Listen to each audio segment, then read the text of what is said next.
আজকের এই প্রতিবাদী মানববন্ধনের সম্মানিত সভাপতি, উপস্থিত শ্রদ্ধাভাজন প্রধান অতিথি, বিএনপির নির্যাতিত নিপীড়িত নেতাকর্মীদের প্রতিধ্বনি কণ্ঠস্বর আমাদের নেতা, এই সরকারের অত্যাচার নিপীড়ন নির্যাতনে অসংখ্য মৃত্যু মামলায় জর্জরিত বিএনপির বিপ্লবী মহাসচিব জনাব মির্জা ফখরুল ইসলাম আলমগীর, মুক্তিযুদ্ধ বিষয়ক সম্পাদক কর্নেল জয়নুল আবেদিন, মুক্তিযোদ্ধা দলের সম্মানিত সাধারণ সম্পাদক সাদেক খান, হাজী আবুল হোসেন সহ অন্যান্য সম্মানিত মুক্তিযোদ্ধা ভাইয়েরা, উপস্থিত বিএনপি এবং বিএনপি পরিবারের প্রিয় বোন এবং ভাইয়েরা, সাংবাদিক বন্ধুরা, আসসালামু আলাইকুম।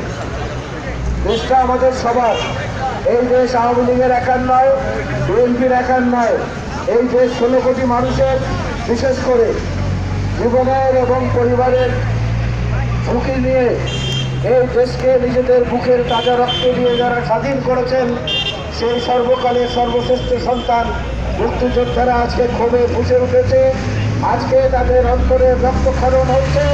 আজকে বাংলাদেশের সার্বভৌমত্ব, বাংলাদেশের মানচিত্র, বাংলাদেশের লাল সবুজের পতাকা শকুনের খাবার মধ্যে দিয়ে আক্রান্ত হওয়ার আশঙ্কা দেখা দিয়েছে। যেই সরকার ভোটে নির্বাচিত না, যেই সরকার গায়ের জোরে দেশ চালাচ্ছে, যেই সরকার নিজেদের খেয়াল খুশি মতো ক্ষমতাকে দীর্ঘস্থায়ী করার জন্য, আরো প্রলম্বিত করার জন্য যা খুশি তাই করছে, তাদের পক্ষে যেটা সম্ভব সেটাই সর্বশেষ ভারত সফরে গিয়ে শেখ হাসিনা করে এসেছেন। ভারতের পক্ষ থেকে তারা তাদের দেশপ্রেম, তাদের জাতীয়তাবাদ এবং সর্বোপরি তাদের সম্প্রসারণবাদী মনোভাবের পরিচয় দিয়েছে। কিন্তু আমার প্রশ্ন হচ্ছে, এই দেশের রক্ষক হিসাবে কোষাগারের চাবি যেহেতু আপনার হাতে, আপনি সেই চাবি কি করে অন্যের হাতে দিয়ে এলেন? বন্ধুত্বের অর্থ এই নয় যে আমি আমার সংগ্রাম সবকিছু বিকিয়ে দেব, আমার সক্রিয়তা বিকিয়ে দেব। আপনি কোনো কিছুই আনতে পারেননি।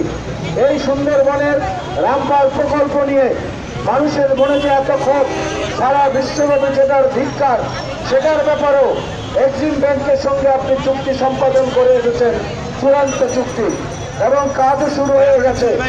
এই সর্বনাশা পথে দেশকে ফেলে দিয়ে শেখ হাসিনা, আপনি দেশের মানুষের মনে যে আঘাত দিয়েছেন, আগামীতে কোনো নির্বাচনে, কোনো জনপ্রতিনিধিত্বমূলক অংশগ্রহণে এই দেশের মানুষ আপনাকে সমর্থন করবে না।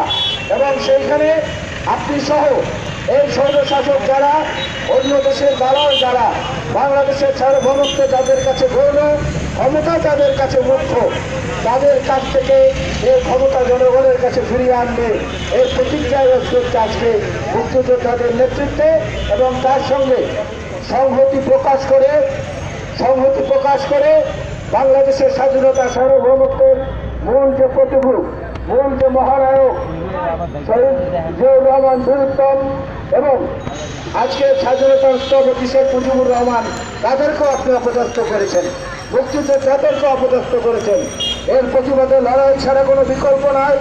এই লড়াইয়ের মিছিলে অবতীর্ণ হওয়ার জন্য জাতীয়তাবাদী মুক্তিযোদ্ধা দলের আজকের এই সাহসী প্রতিবাদ সমাবেশের সংহতি প্রকাশ করে তাদেরকে ধন্যবাদ, অভিনন্দন জানিয়ে আগামী দিনের লড়াই সংগ্রামে সর্বাত্মকভাবে আমরা থাকবো প্রতিজ্ঞা করে।